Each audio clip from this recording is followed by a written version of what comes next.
ರಾಜಕೀಯ ನಾಯಕರು ಅಂತ ಅನಿಸ್ಕೊಂಡವರು, ಮಾಸ್ ಲೀಡರ್ಸ್ ಅಂತ ಅನಿಸ್ಕೊಂಡವರು ಆಡುವಂತಹ ಕೆಲ ಮಾತುಗಳಿದೆಯಲ್ಲ, ಅದು ಜನಾಕ್ರೋಶಕ್ಕೆ ವಿಪರೀತವಾಗಿ ಕಾರಣ ಆಗ್ಬಿಡುತ್ತೆ. ಈಗ ಈ ಸಾಲಿಗೆ ಬಂದು ನಿಲ್ತಾ ಇರೋದು ಡಿ ಕೆ ಶಿವಕುಮಾರ್ ಅವರು ಆಡಿದಂತಹ ಒಂದು ಮಾತು ಮಂಡ್ಯ ಜನರನ್ನ ಕೆರಳಿಸಿದೆ. ಎಲ್ಲಿ ನೋಡಿದ್ರು ಸಾಮಾಜಿಕ ಜಾಲತಾಣದಲ್ಲಿ ಇದೇ ವಿಚಾರ ಚರ್ಚೆಯಲ್ಲಿದೆ. ಹಾಗಾದ್ರೆ ಮಂಡ್ಯ ಜನರಿಗೆ ಸಂಬಂಧಪಟ್ಟಂತೆ ಡಿ ಕೆ ಶಿವಕುಮಾರ್ ಅವರು ಆಡಿದಂತಹ ಮಾತು ಏನು, ವಿವಾದದ ಸ್ವರೂಪ ಯಾಕೆ ಪಡ್ಕೊಳ್ತು, ಯಾಕೆ ಜನ ನಿಗಿ ಕೆಂಡುವಾಗಿದ್ದಾರೆ ಅಂದ್ರೆ ಡೀಟೇಲ್ಸು.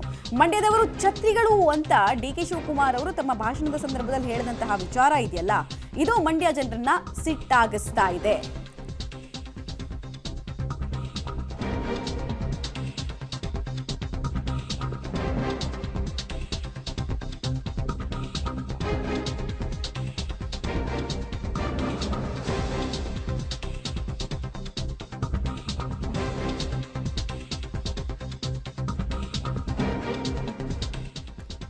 ಮಂಡ್ಯದವರು ಛತ್ರಿಗಳು ಎಂಬ ಡಿ ಕೆ ಶಿವಕುಮಾರ್ ಹೇಳಿಕೆ ವಿಚಾರಕ್ಕೆ ಸಂಬಂಧಪಟ್ಟಂತೆ ಜನ ಇಲ್ಲಿ ವ್ಯಾಪಕವಾಗಿ ಅಸಮಾಧಾನವನ್ನ ವ್ಯಕ್ತಪಡಿಸ್ತಾ ಇದ್ದಾರೆ.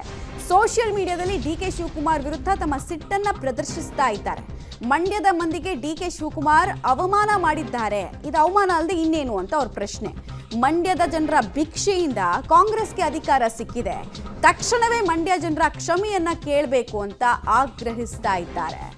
ಹೀಗಾಗಿ ಇಕ್ಕಟ್ಟಿನ ಸ್ಥಿತಿಗೆ ಹಳೆ ಮೈಸೂರು ಭಾಗದ ಮಹತ್ವಾಕಾಂಕ್ಷೆ ಇಟ್ಕೊಂಡಿರುವಂತಹ ನಾಯಕ ಡಿ ಕೆ ಶಿವಕುಮಾರ್ ಸಿಕ್ಕಾಕೊಂಡ್ರ ಅನ್ನೋದು ಪ್ರಶ್ನೆ. ನೀವು ಗಮನಿಸ್ತಾ ಇದ್ದೀರಾ, ಕೆಲವೊಂದಷ್ಟು ಪೋಸ್ಟರ್ಗಳನ್ನು ಕೂಡ ಮಾಡಿಬಿಡ್ತಾ ಇದ್ದಾರೆ. ಅವತ್ತು ಅಧಿಕಾರದ ಆಸೆಗೆ ನಮ್ಮ ಮನೆ ಬಾಗಿಲಿಗೆ ಬಂದವರು ಇವತ್ತು ಅಧಿಕಾರ ಸಿಕ್ತು ಅಂದ ಮಾತ್ರಕ್ಕೆ ನಮ್ಮನ್ನ ಛತ್ರಿಗಳಂದಿದ್ದು ಸರಿನಾ ಅನ್ನೋದು ಪ್ರಶ್ನೆ. ಒಬ್ಬ ಉಪಮುಖ್ಯಮಂತ್ರಿಯಾಗಿ ಪ್ರಜ್ಞೆ ಇಟ್ಕೊಂಡು ಮಾತಾಡಬೇಕಾಗಿತ್ತು. ಬಳಸುವಂತಹ ಶಬ್ದಗಳು, ಪದಗಳು ತುಂಬ ಇಂಪಾರ್ಟೆಂಟ್ ಆಗಿಬಿಡುತ್ತೆ. ಸ್ವಲ್ಪ ಎಚ್ಚರ ತಪ್ಪಿದ್ರು ಕೂಡ ನಾಲಿಗೆ ಇದೆ, ಎಲುಬಿಲ್ಲದ ನಾಲಿಗೆ ಅಂತ ಮಾತಾಡ್ಬಿಟ್ರೆ ಜನ ಅದನ್ನು ರಿಸೀವ್ ಮಾಡ್ಕೊಳ್ಳಲ್ಲ. ಈಗಂತೂ ಜನ ಮೆರೆಸೋಕ್ಕೂ ಗೊತ್ತು, ಕೆಳಗೆ ಬೀಳ್ಸೋಕ್ಕೂ ಗೊತ್ತು. ಇದರ ಭಾಗವಾಗಿ ನೀವು ಆಕ್ರೋಶದ ಪೋಸ್ಟ್ಗಳನ್ನು ಗಮನಿಸ್ತಾ ಇದ್ದೀರಾ. ಕೇವಲ ಇದು ಯಾರೋ BJP ಅವರು ಮಾಡಿದ್ರು, ಯಾರೋ JDS ನವರು ಮಾಡಿದ್ರು ಅಂತಲ್ಲ. ಕಾಂಗ್ರೆಸ್ ಕಾರ್ಯಕರ್ತರಿಗೆ ಇದು ನುಂಗೋಕೆ ಆಗ್ತಾ ಇಲ್ಲ, ಡೈಜೆಸ್ಟ್ ಮಾಡ್ಕೊಳಕ್ಕೆ ಆಗ್ತಾ ಇಲ್ಲ. ಹೆಂಗೆ ಈ ಥರದ ಪದಗಳನ್ನು ಉಪಯೋಗಿಸಿದ್ರು, ಯಾವ ಥರ ಅನ್ನೋದು ಪ್ರಶ್ನೆಯಾಗಿ ಉಳಿತಾ ಇದೆ. ಇನ್ನು ಕೊನೆಗೆ ನಮ್ಮ ದಿನೇಶ್ ಗುಂಡ್ರಾಯರ್ ಮಾತಾಡ್ತಾರೆ, ತಾಳ್ಮೆಯಿಂದ ಇರಬೇಕು, ಇಷ್ಟೊತ್ತನೇ ನಾನೇ ಇದ್ದೀನಿ, ನಿಮಗೆ ಪೇಷನ್ಸ್ ಇರಬೇಕು. ಆ ಬಾವುಟ ಇಡಿರಾವೆಲ್ಲ ನಿಮ್ಮ ಮಂಡ್ಯದವ್ರದೆಲ್ಲ ಛತ್ರಿ ಆಟ ಎಲ್ಲ ನಿಲ್ಸೋ ಕೆಳಗಡೆ, ಆಮೇಲೆ ಕೊಡೋ ಅಂತ ಇಡ್ರ ಕೆಳಗಡೆ ಇಳಿಸಿ, ಏನು ಇಳಿಸ್ಬೇಕು.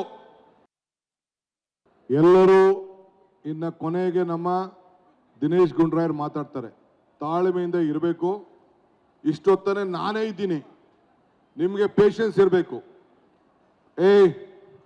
ಆ ಬಾವುಟ ಇಡಿರಾವೆಲ್ಲ ನಿಮ್ಮ ಮಂಡ್ಯದವ್ರದೆಲ್ಲ ಛತ್ರಿ ಆಟ ಎಲ್ಲ ನಿಲ್ಸೋ ಕೆಳಗಡೆ, ಆಮೇಲೆ ಕೊಡೋ ಅಂತ ಇಡ್ರ ಕೆಳಗಡೆ ಇಳಿಸಿ, ಏನು ಇಳಿಸ್ಬೇಕು.